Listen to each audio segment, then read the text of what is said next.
Hello everybody, welcome to Let's Play Common Mission, Barbarossa to Berlin.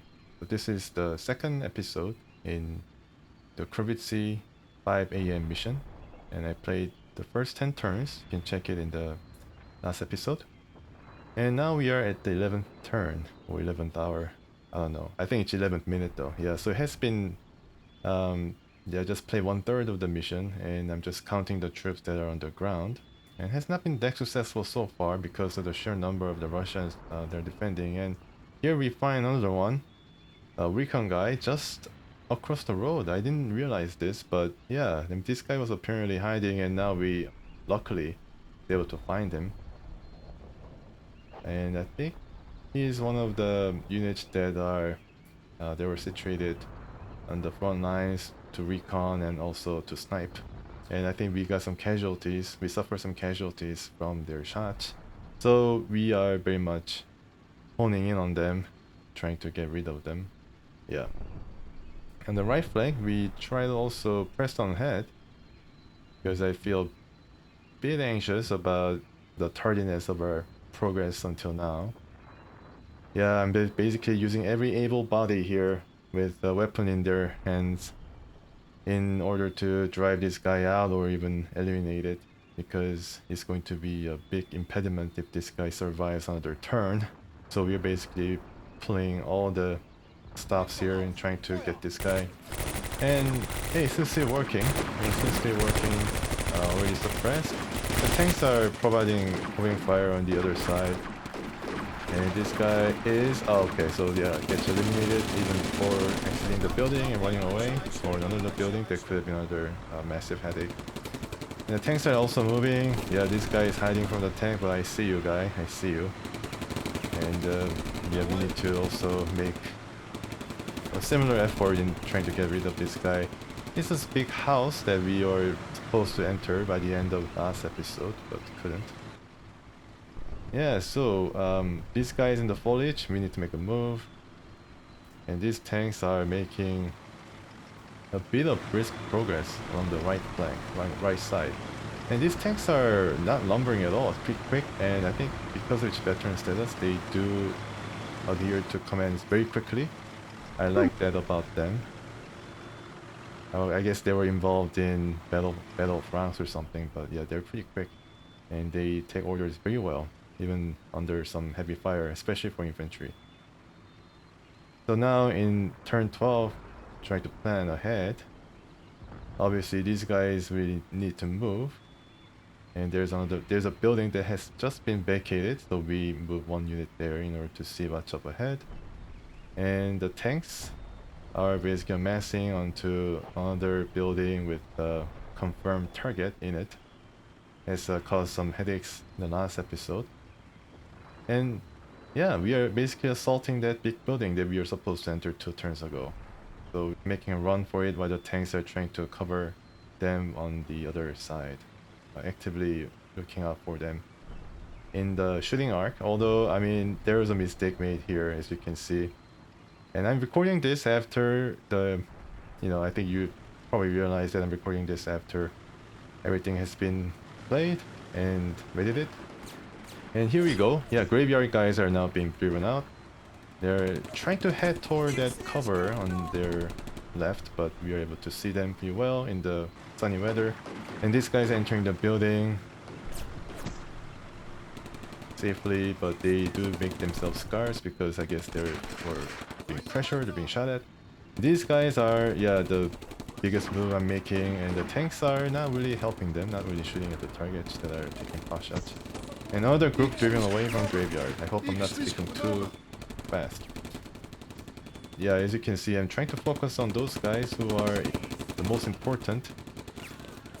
Another guy driven back from the graveyard. The fence is not making it easy, and same thing for our guys now being tasked to cross the fence. Yeah, they're crossing the fence instead of mailing into it. And I think the tanks are not really doing anything. I'm rather disappointed. Oh, they're shooting. Yeah, they're shooting machine guns, so that's pretty good. And there was a Russian defender in that big house, so we need to do something about it. But I think 3 units of experienced German soldiers, Soldaten, might be able to do the job. Hopefully. without getting shot and hurt. Alright, so this guy made it in. I think the rest of the group will follow, including the HQ unit. And the tank has 2 tanks actually found this guy. Basically poking his head out, trying to shoot at these guys who are trying to assault this big building.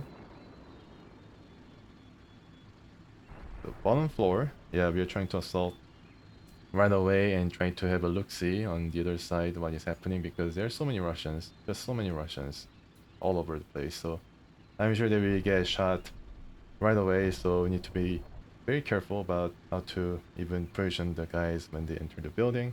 And here I think I'm moving some of the guys that are, I guess, kept as reserves. We are moving them. So tank is also making a move. That leader tank is also making a move around the house. And yes, as you can see, the rest of the group on the left side of the road is also making a bit of a move, trying to enter the building and the like. And this is overview. So the tanks on the right have found the target. Just trying to drive them away.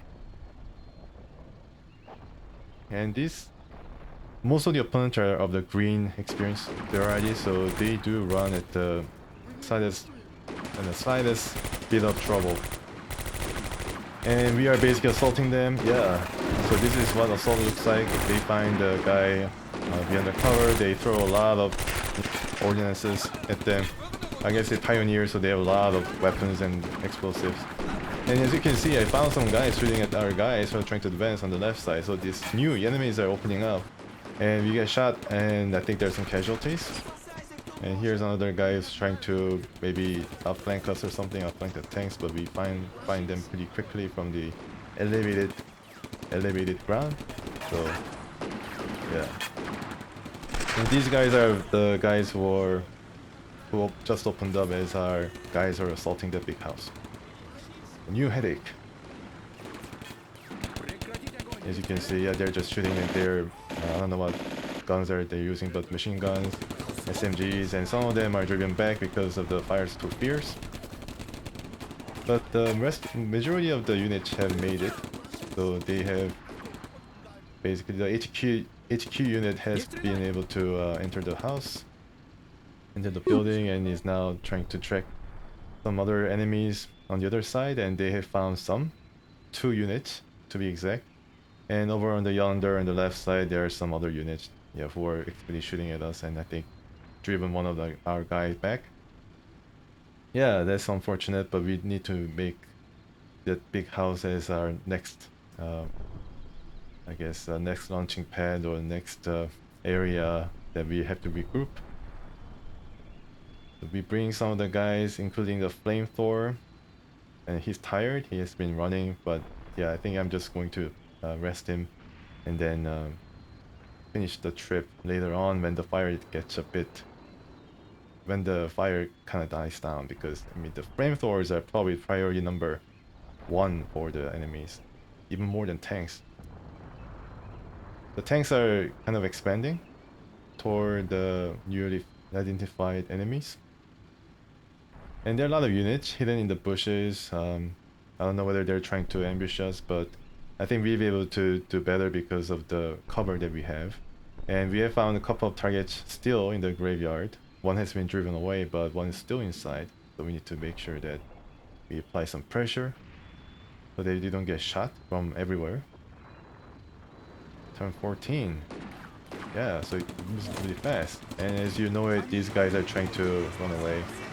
Yeah, I think they're green troops, so even though they are composed of like 10 men, and basically bring a lot of firepower if they're able to cut us off guard, but if they get pressured, if they get under fire, they are more likely to run and not really challenge us.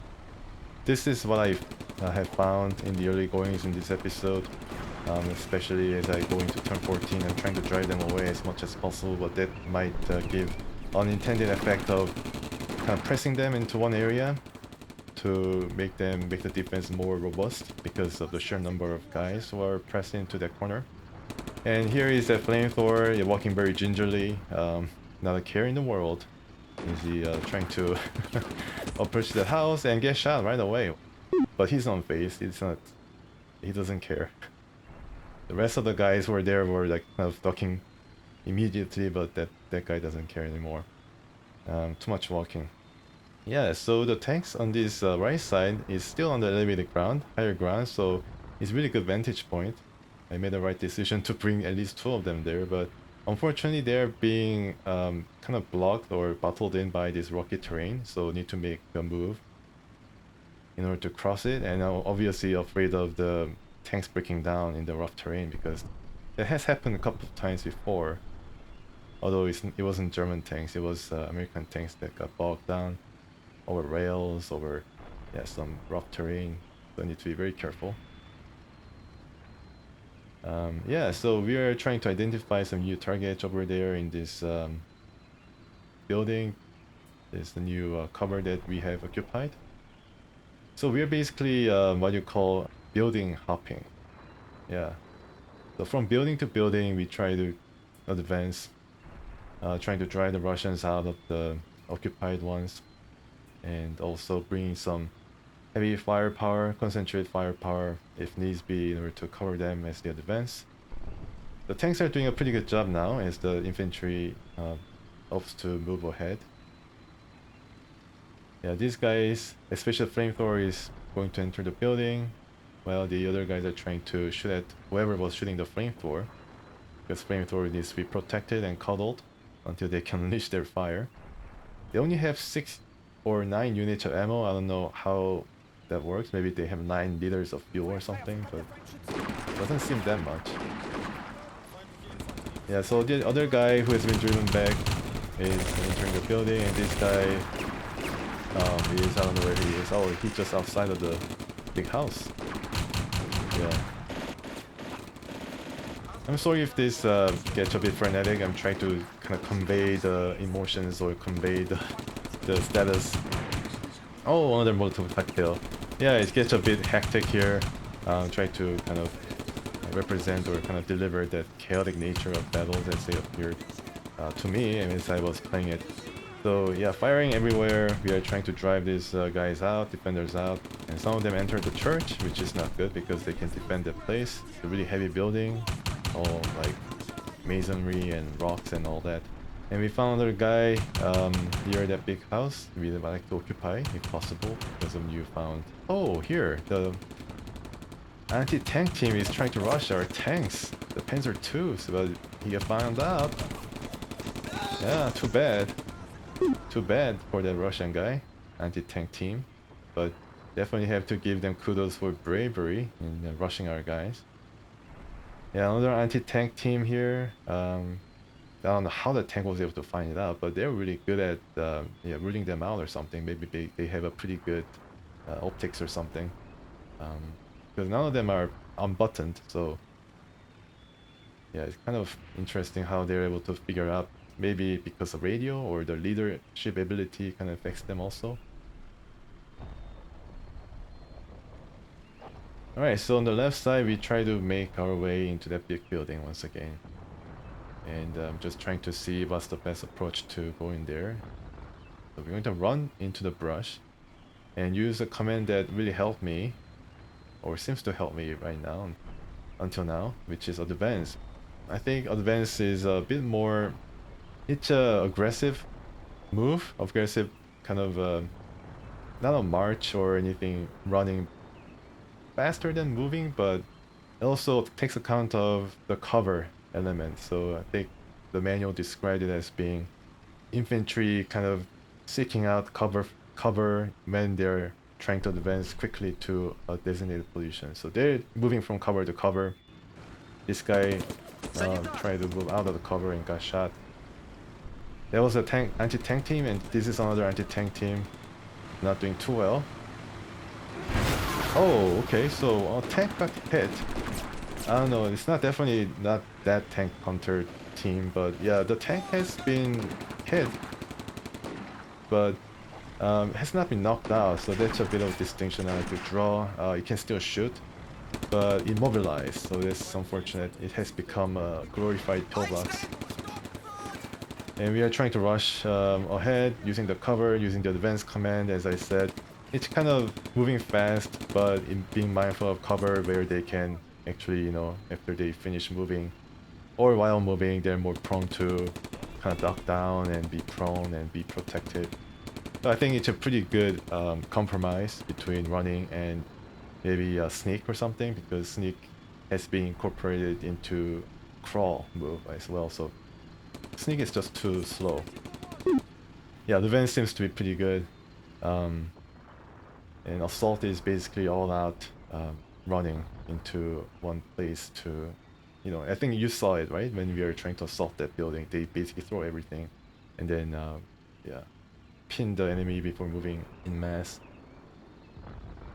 So that is that hurt tank or hit tank cannot move but can still shoot.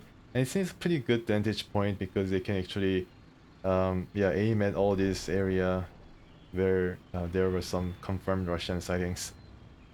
They are shooting back at our advance, so yeah, I think it's pretty good that at least we have that operational.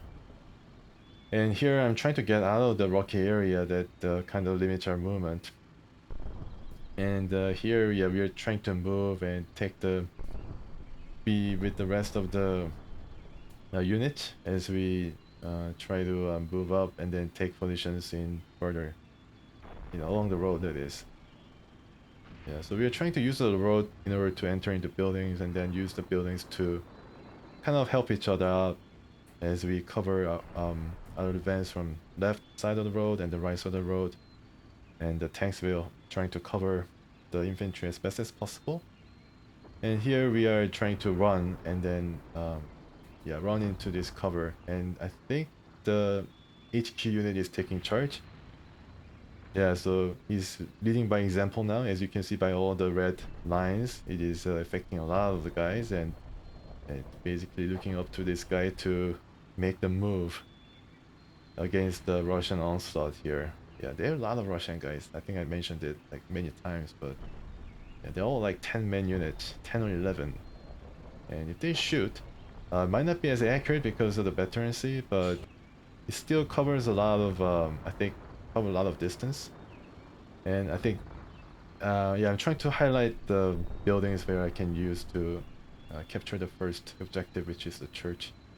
And I mentioned that, yeah, I mean, yeah, like I mentioned, the Russian units composed of 10 men can still pose a lot of difficulty because yeah, they can shoot in volume, and then some of it definitely had hurt our guys in the first episode. The second episode, we are trying to use the cover as much as possible, like the scattered trees and buildings and fences, and perhaps behind a tank or something, maybe it can be used as a cover as well. And second flamethrower, I think, or just first lead flamethrower trying to make a move. Yeah, trying to make a move in order to get close to that Russian guy in the building. Might have broken our tank. Might have shot something that has immobilized our tank, so I'm trying to get rid of the guy, but just too slow. This is, yeah, the leader guy who's being shot at directly in the open ground by this guy. Yeah, he's still moving, he doesn't care. Still running under fire. Extremely dangerous situation here. Probably get, you know, incur some injuries, suffer some injuries. But has finally crossed the fence and still under fire, running across that open ground into that, yeah, into that building. But he didn't finish the journey, but he's raising his hand as if to celebrate. He's not out of the woods yet, but yeah, he's pretty close. He didn't get injured, so that's pretty good. And now we are trying to help him, kind of token reactionary measure, trying to shoot at whatever or whoever was shooting at him. So the first tank has been hit and immobilized, so I don't know. I'm just kind of wondering where it came from. What ordnance was it? Was it tank rifle, or was it one of those Molotov cocktails that landed directly, or something else, or maybe a mine? Yeah, I don't know. About the mines, the pioneers supposed to be able to flag it or something, but because, you know, our pioneer units are not on the front lines, cannot really find where the mines are. So it has, maybe the tank has unfortunately stepped onto a mine or ran into a mine and then got immobilized. Yeah, that's probably the most plausible reason. Yeah, I'm sure they lay down a lot of mines, and then pioneers might be able to find it out, but they have to cross into that open ground, and I think that's going to make it really difficult for them because they are going to be under fire. All right, so this guy, yeah, because I'm afraid of that Russian star, you know, as you can see in the building, that is the last known location for that unit inside the house, very close, around 30 meters. So I'm kind of afraid, and I'm trying to see whether I can even bring down the main gun on it because, you know, I want to suppress it as much as possible, and if lucky, drive it out because I know that their experience level is pretty low. And here I'm trying to advance, maybe to draw them out. Maybe they're gonna poke their head out and shoot at this guy, trying to advance through the bush. And here, yeah, this is the guy who has been shooting at our HQ unit, so under new unit discovered. And here on the right side, we are trying to finally cross into the rocky terrain. Hopefully he's going to make the trip. And pressure the guys inside the church or near the church. Yeah, so there are a lot of Russians, a lot of stars. They're, I think, hugging the ground right now, trying to buy the best time to shoot once again. I think that's when we're going to move. And they're a pretty good shot, as you might have seen in the last episode. They can definitely shoot over 100 meters out of snipers. So yeah, really cannot get our guard down, and that last known position of the Russian anti-tank team perhaps really drawing our attention and time and resources. So the HQ unit has been exemplary, running without getting hurt. Yeah, definitely deserve the commendation there. And the tanks are moving, the rocket terrain hopefully is going to make it. And yeah, everything is working as it should, as I commanded. Really nice. It's like a clockwork. And this guy trying to run away a bit. Yeah, so I think the fence is helping them, trying to get out of the immediate fire from the tanks. And I think the tanks are definitely working better as they close the distance. Yeah, I think that's really suppressing them. And yeah, so this tank is doing a good job, but got hit once again. Is it operational? It is, but it is shaken and it is also immobilized. Second tank in a row that is being broken down or being out of service, at least the mobility aspect. I'm really suspecting that, yeah, that Soviet guy right there in the building is actually responsible. He's doing something to it, maybe shooting some heavy caliber rifle in the side in order to immobilize it, because it doesn't really hurt the crew inside, but it is making our tank strength, it's sapping our tank strength now by I don't know, 40%. So I need to be very careful, need to really make use of these last remaining tanks, Panzers, to, yeah, I mean, I don't want them to get broken down or anything like that, or at least if they get broken down a bit closer to the objective so that they can still work their machine guns. You know, speaking of machine guns, I think they have unlimited supply of machine gun ammo, it seems like. Yeah, so I'm trying to see if I can assault this guy. Just run toward it and then overwhelm it. Also checking the line of sight to see whether we're going to get shot while trying to assault that new position. And here we almost made it across the rocky terrain, so that's pretty good. Maybe it's because light tank was able to make it, negotiate that terrain. And yeah, so we're going to see whether the flamethrower has the distance. It doesn't. It has effective range of 32 meters, and we are still around 60 meters, I think, away, so we need to still crawl. And the flamethrower is going to be a really high priority target for any of the guys, any of the Russians now on the left side, and in clear view. Except that there are some scattered trees about. Yeah, so I canceled the assault. I'm kind of afraid that we were gonna get shot by some you know, unknown enemy positions. It has happened twice so far. And yeah, I'm kind of afraid of enemy popping up and then causing further casualties as he move up pretty fast. And you get all the stars there. Yeah, there's the last known position for individual Soviet units. So there are a lot of guys still strewn about, trying to defend every corner of the street and every building. It's going to be pretty hard going, but at least we're making a bit of progress and then putting some damage on the opponent. So yeah, we are basically moving along very fast, very spirited attack on all sides, and yeah, once again getting shot, but inspired by the HQ unit has already made it there. Is not being phased at all. Yeah, I'm really just impressed by this guy. Half of each unit is out of service or kind of knocked out, injured, still be able to rush toward headlong. I think he's shouting though. Yeah, he's shouting that his ass is on fire. But finally made it. Yeah, really good job, guy. Really good job. Capital job there. And I think the rest of the group will follow on the other side of the road, in the scattered trees. And then the HQ unit inside that house is doing a pretty good job warding off guys and also identifying the units for us so that the tanks will be able to tag them. They might be immobilized, but they still have machine guns alive. Well and alive. So yeah, that's going to be where they're going to help us as we try to solidify our gains here. Yeah, still, I'm kind of suspecting that there's a Russian guy inside who has just broken 2 of our prized Panzer IIs. So I'm trying to area target and all that, song and dance using the flamethrower because it cannot reach the building yet. As you can see, it's out of range. But I decided to just sneak a bit further up. Maybe in the next turn I'll be able to do the damage.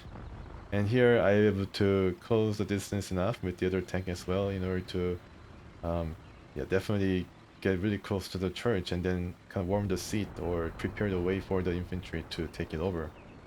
Going to be assaulted once again, but that's going to be for later. The tanks are still shooting. They've been shooting non-stop from I think the beginning of the episode. There's so many targets. And they're deciding whether to crawl or to shoot, and I decided to sneak because of the tanks basically covering for us.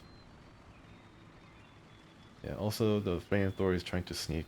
And I think sneak here is going to be, I mean, that's the right choice for me because, you know, I'm in full view of the guys, enemies. And as I mentioned, flamethrower is a pretty high priority target. And here I do something different because I think I have brought enough units on the left side of the road. So I decided to use the new gains that are made by the tanks on the right side by bringing some infantry of the rear. And then trying to help the tanks in order to take over the first objective.